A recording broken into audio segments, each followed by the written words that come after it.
কিছুদিন আগে আমাদের মানব কল্যাণ সুরক্ষা সংগঠনের বীর সৈনিক মাননীয় পাপন মন্ডলের মহাশয়ের বাড়িতে আমরা গিয়েছিলাম। সেখানে ওনার পাড়াতেই একজন মুমূর্ষ রোগীকে নিয়েই ছেলের এই লেখা। আপনাদের কাছে সেই লেখাটাই আমি একটু পাঠ করে শোনাবো। তারক মন্ডলের সংগ্রাম ও আশার আলো। একটি সাধারণ জীবন, ছোট্ট একটি কোম্পানিতে কাজ করে দিন ভালোই কেটে যাচ্ছিল তারক মন্ডলের।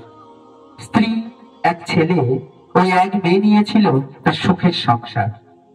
তবে ভাগ্যের নির্মম পরিহাস যেন ওত পেতেছিল।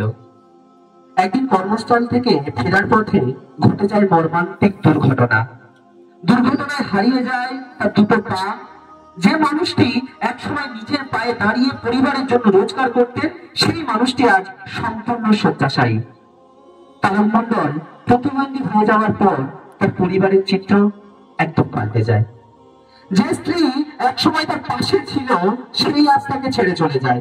সন্তানদেরও আর খোঁজ মেলে না।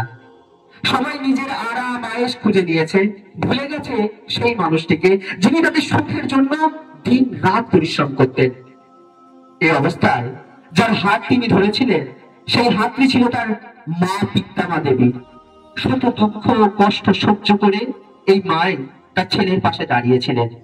বৃদ্ধ শরীর, নাজুক স্বাস্থ্য সব উপেক্ষা করে মায়ের মন বলেছে, আমি যদি না থাকি তাহলে আমার ছেলেকে কে দেখবে। নিজে না খেয়ে দিনের পর দিন ছেলেকে খাইয়ে যাচ্ছেন, একটাই কারণ, মায়ের মমতা। কিন্তু জীবনটা এত সহজ নয়। শীতকালে তীব্র ঠান্ডা, রাতে যখন গায়ে দেওয়ার মতো একটা লেপ বা কম্বল নেই, তখন মানবতা হারিয়ে যাওয়া রূপ যেন আরেকবার চোখে পড়ে।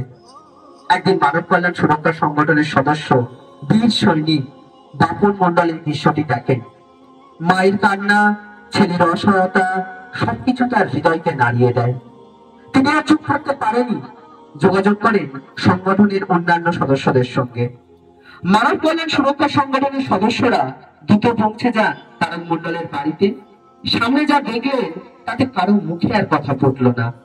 বৃদ্ধা মা বললেন, বাবা, দেওয়ার মতো আমার কাছে একটা কাঁথা ছাড়ার কিছুই নেই। আমি নিজে না খেয়ে ছেলেকে খাওয়াই। পৃথিবীতে আমাদের মতো আর কেউ নেই বাবা। এই ছেলেটাকে বিছানায় ফেলে রেখে ভিক্ষা করতে বেরোতে পারি না, তার দেখাশোনা করতে দিন কেটে যায় আমার। মায়ের মুখে এই আর্তনাদ শুনে উপস্থিত সবাই ভিতরে ভিতরে ভেঙে পড়লেন। কেউ চোখের জল লুকালেন, কেউ আবার চুপচাপ দাঁড়িয়ে থাকলেন। কিন্তু চুপ থাকলে তার সমস্যার মিটবে না। সংগঠনের ম্যানেজিং ডিরেক্টর কৃষ্ণেন্দু মিত্র, প্রচার সম্পাদক দীপঙ্কর হালদার এবং অন্যান্য সদস্যরা মিলে সিদ্ধান্ত নিলেন, আমরা প্রতি মাসে তারক মন্ডল তার মায়ের জন্য প্রয়োজনীয় খাদ্য, শীত বস্ত্র সরবরাহ করব। তাদের ইচ্ছা এই অসহায় পরিবারকে যেন আর কখনো সাহায্যের হাত কারোর কাছে না পাততে হয়। এই উদ্যোগে মাকে কিছুটা স্বস্তি দেওয়া গেল। মায়ের চোখে আনন্দের অশ্রু। তোমরা আমাকে যে উপকার করলে, আমি মা হয়ে আজ যে কতটা শান্তি পেলাম তা ভাষায় বোঝাতে পারবো না।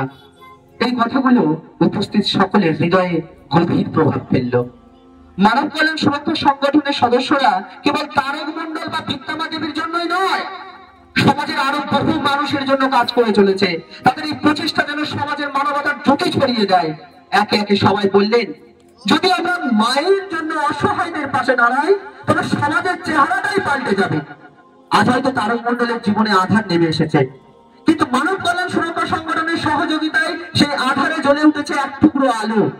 সমাজের প্রত্যেকটি মানুষের উচিত এমন অসহায়দের পাশে দাঁড়ানো, কারণ একজন মানুষেরই পারে আর একজন মানুষকে বাঁচাতে।